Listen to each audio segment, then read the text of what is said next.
students, welcome back to class. In this lesson, we want to continue studying Blackout by Roger Mays.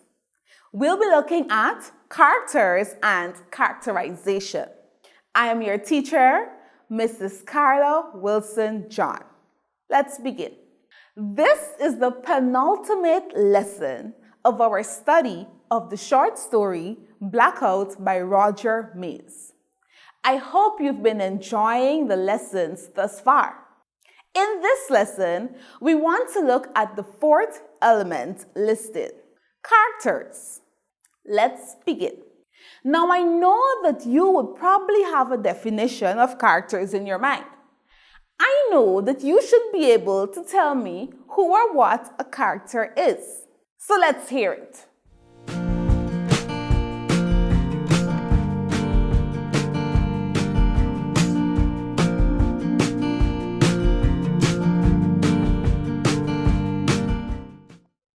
A character is a person, animal, an object, a spirit, or other beings that are involved in the action of the story. Can you name 2 characters from your favorite story? Here is a picture with a bunch of characters. Let's see how many you can recognize.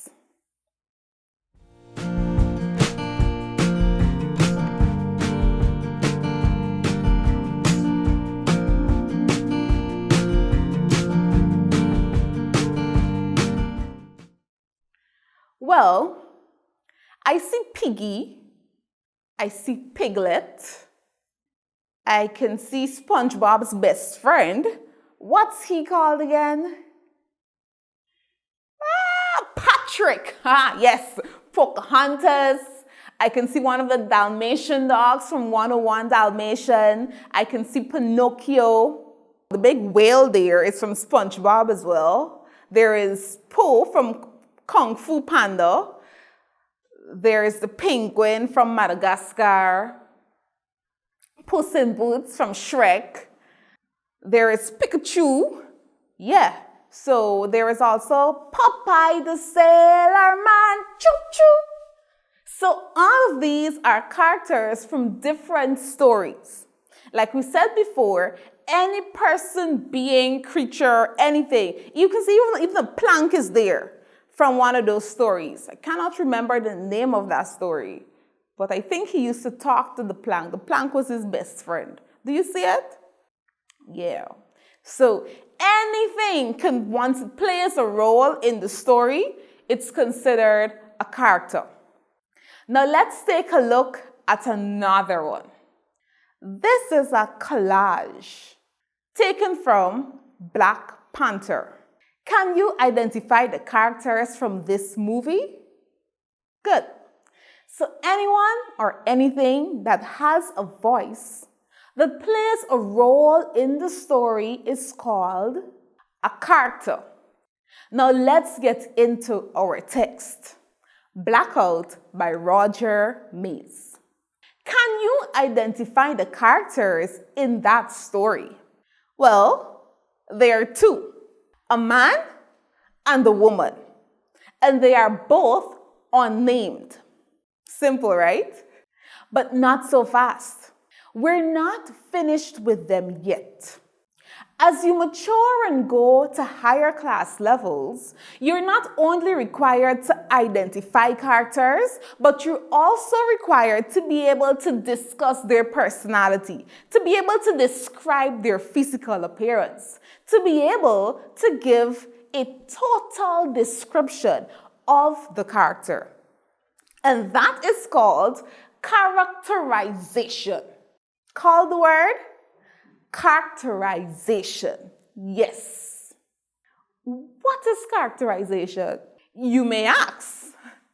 Well, characterization is the way a person, the way a writer would create or develop or present a character in a story. It also involves describing the appearance, actions, speech, thoughts, or feelings of the characters. In fact, Anything that can help to reveal a character's personality is characterization. So characterization is the description of a character in totality. Everything you want to describe about a character is termed characterization. Everything that helps you to create a mental picture of a character falls under the term characterization. I hope you've got it now. So let's go. If we're going to talk about characterization, what possible things can we talk about? What possible things can we discuss about a character? Let's look at the elements of characterization. So as you see, it can be spiritual. You can describe someone's social behavior, their environmental behavior, their mindset, mentally, their emotional characteristics, or their physical appearance. These different aspects would help you to describe someone in totality.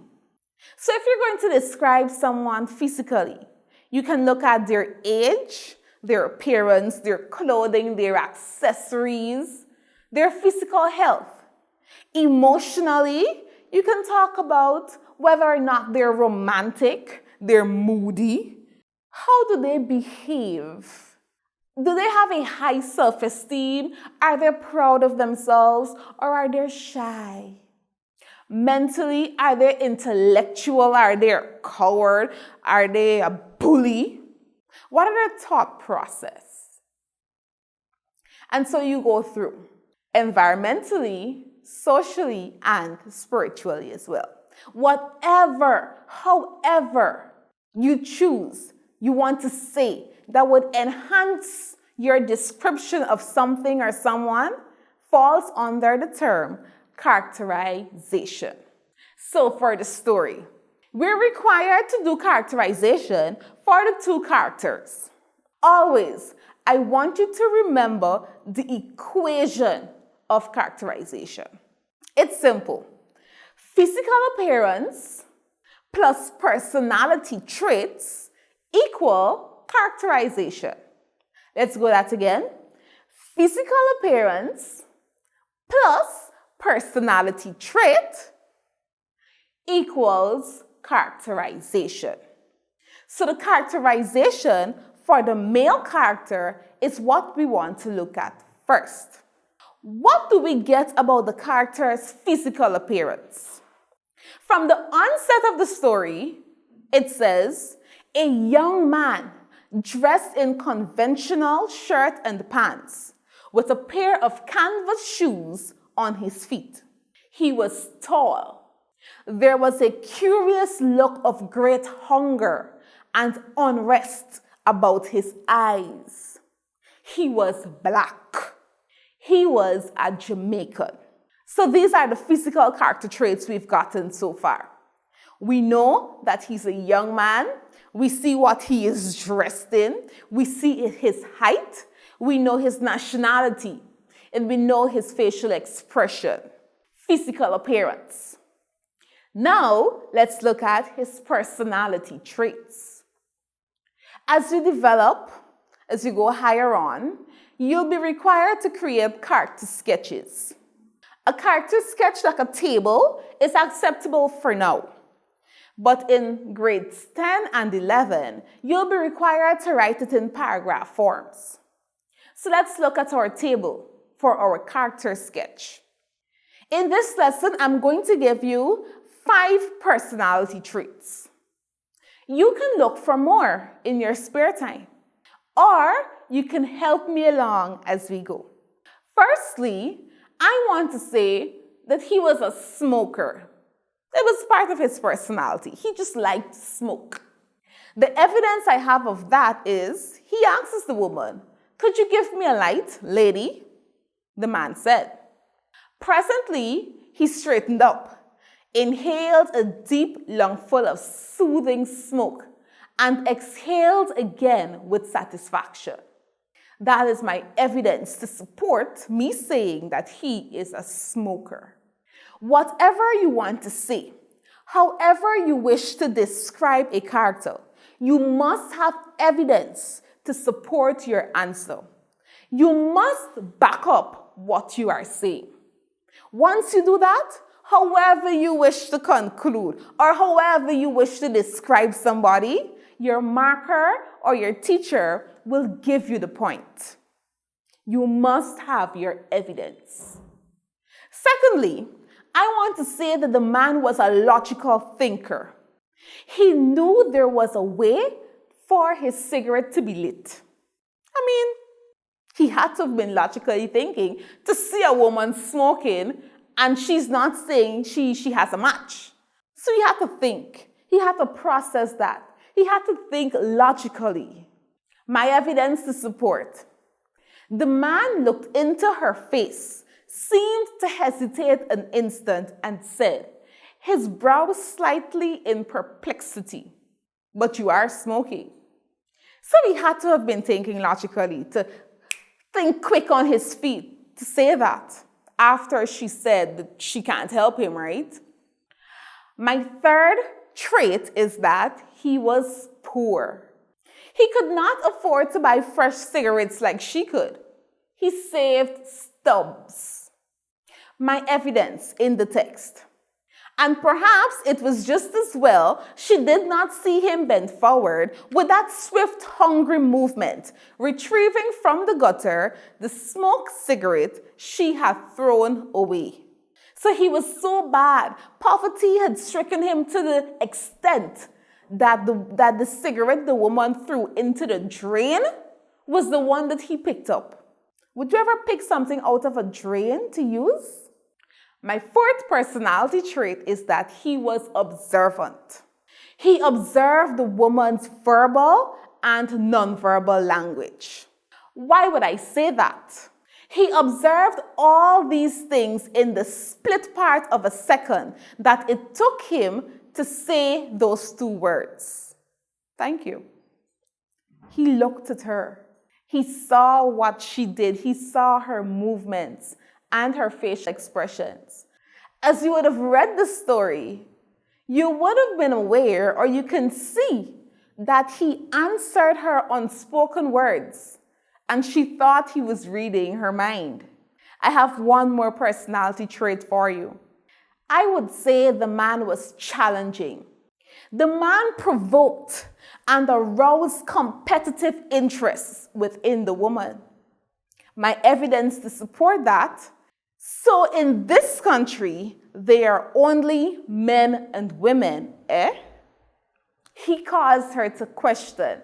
He caused her to say that.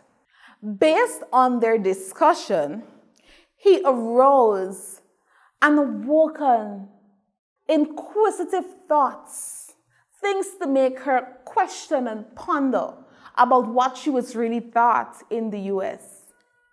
So we just looked at the man.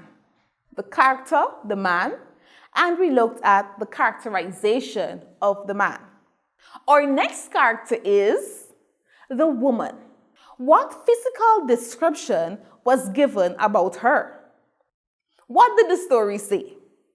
She was young, white, and an American woman. Her personality traits now. She was more intriguing, the female character. Perhaps because, according to our point of view lesson, we get more insights about her. So we're more aware of her thoughts, her actions, her perceptions. So let's look at the woman. One, she was sensible. She knew how to react should she come under attack. My evidence for that is she was a sensible young woman to begin with, who realized that one good scream would be sufficient to bring a score of respectable suburban householders running to her assistance. Secondly, she was brave. She fearlessly ventured out at night. The young woman waiting at the bus stop was not in the least nervous, in spite of the wave of panic that had been sweeping the city about bands of hooligans roaming the streets after dark and assaulting unprotected women.